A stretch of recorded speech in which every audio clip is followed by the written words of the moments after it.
Mga idol, samahan niyo po akong gagawa tayo ng sabaw. So, may carrots tayo, onion, at beef, kaunting salmon.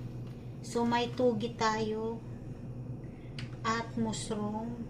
So, may pitsay tayo, pugos, at cucumber. So, may tupo tayo. So, paghahaluin natin silang lahat. So, maghihiwa muna tayo ng onion.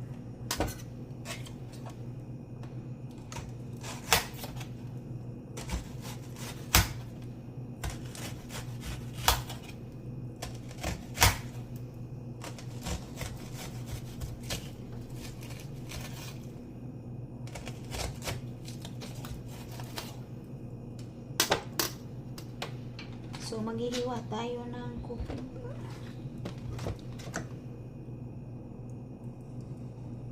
So, guys, wait lang, guys. So, dalawa para mabilis. So, ganyan lang natin siya.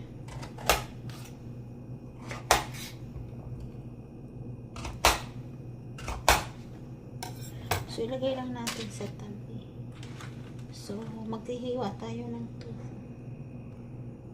So, yung tofu ko, katamtaman lang yung laki niya. So, ganun siya. Tapos, iwain natin ng tatlo.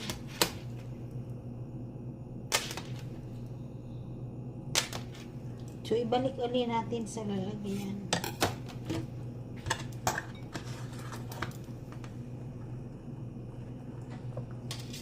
Ay.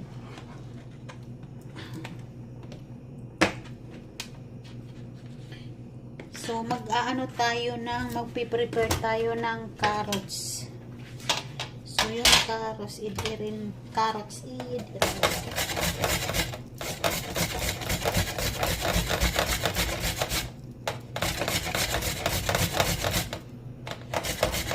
So, depende sa inyo kung gusto nyo marami or kaunti. So, ako papula lang to sa sabaw.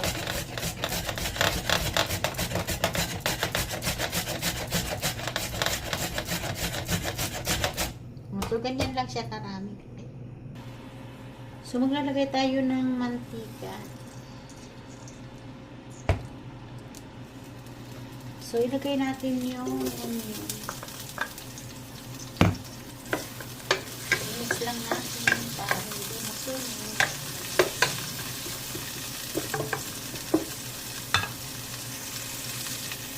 So, ilagay na natin yung carrots.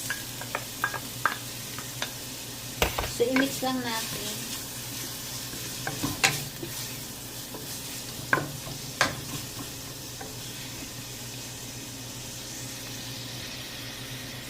So, ilalagay ko na yung beef. So, igigisa ko muna siya.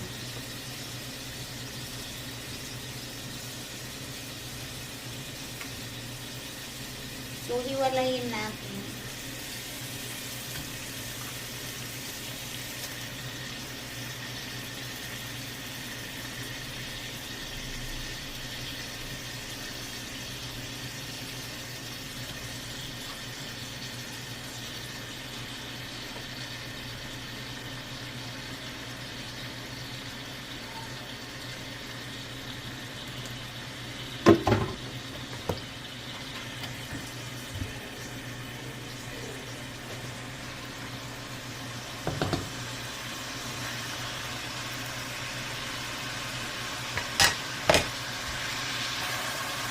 So, i-mix na natin.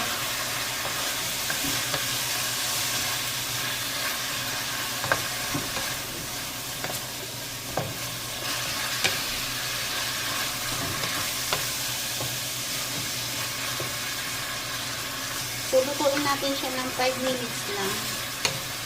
Kasi yung beef is madali siyang maluto. So, tatanggalin na natin.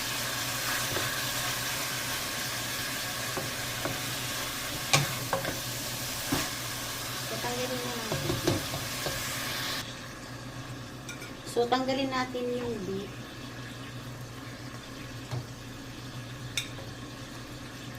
Yung beef lang ang tatanggalin natin. Yung sibuyas, iwanan natin. Kasi pampalasa niya.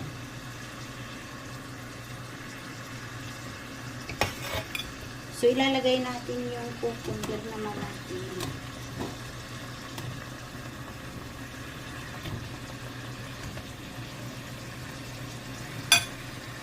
So, i-mix natin.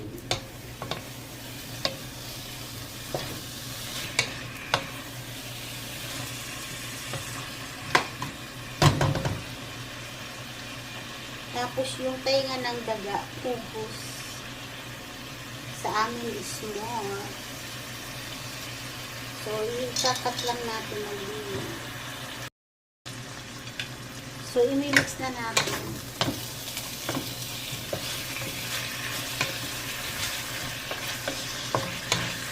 So, maglalagay tayo dito ng tubig. So, maglalagay tayo ng tubig. So, huwag masyadong marami. Kaunti lang. Katamtaman lang yung tubig.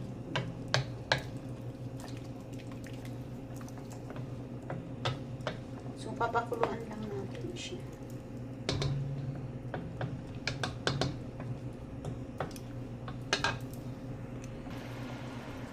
So, kumulo na siya. Ilagay na natin yung mushroom.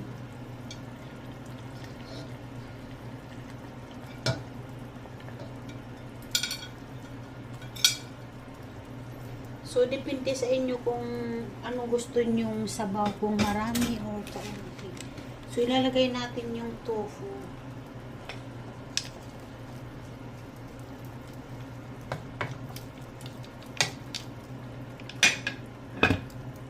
So, ilagay natin yung tofu.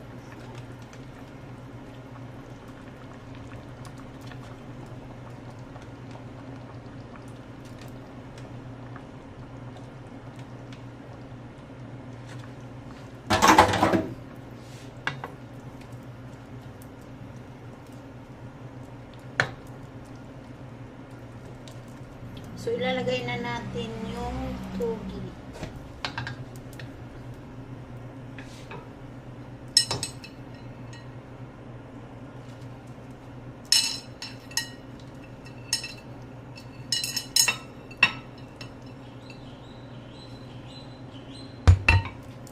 So, ipus lang natin siya. So, takpan natin to with 5 minutes. Tatakpan natin.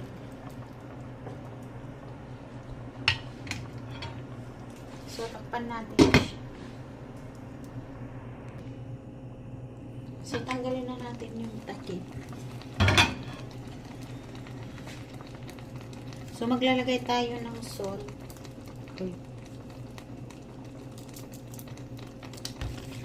Magic sarap. Para at least malasa na yung sabaw natin. So, ipus lang natin siya. So, ilalagay na natin yung salmon.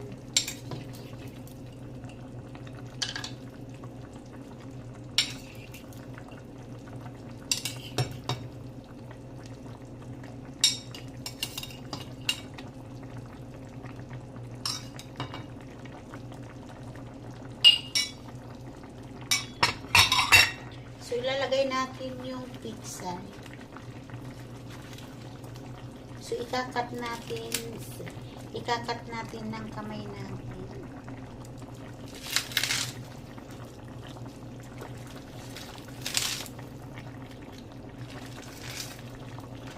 Sa gilid, ilagay natin.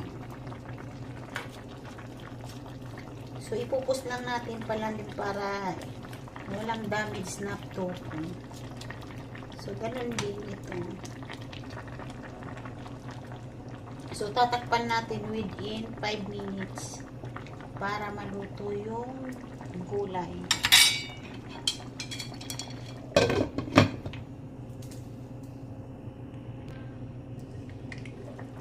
So, kumulo na siya. Ipus lang natin sila palalim.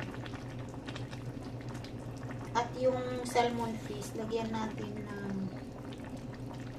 kaunting sabaw. para maluto siya. So, i-post din natin siya. So, i-post lang natin siya.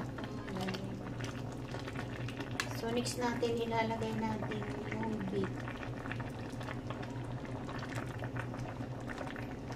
Ang salmon guys, madali yung maluto. So, next natin, ilalagay natin yung ginisa natin na beef. So, ilalagay lang natin sa gitna. Para yung kakain, alam nila kung saan sila pupunta. Hindi na sila maguguluhan. Kung saan sila pupunta na. Uy!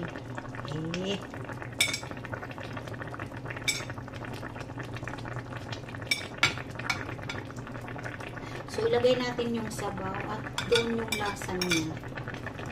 So, wait lang guys. So, tanggalin na natin yung takip lang. So, lagyan lang natin yung tubig yung beef. O kaya ipus natin pala yun.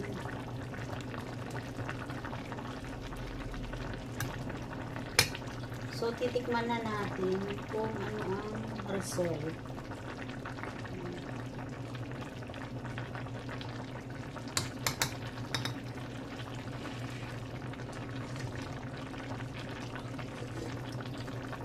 So, matabang siya ng kaunti. Lagyan na natin ng kaunting asin. Tapos, ipos lang natin para matunaw yung asin. So, itry nyo guys. Masarap na sabaw. So, guys, luto na siya. So, kain na tayo. Mga idol, kain na tayo. Punta na kayo sa bahay namin. Guys, maraming salamat po sa lahat ng nanonood ng video ko. Thank you for watching. Love you all guys. God bless us. God bless us all. Bye. Yung ano ko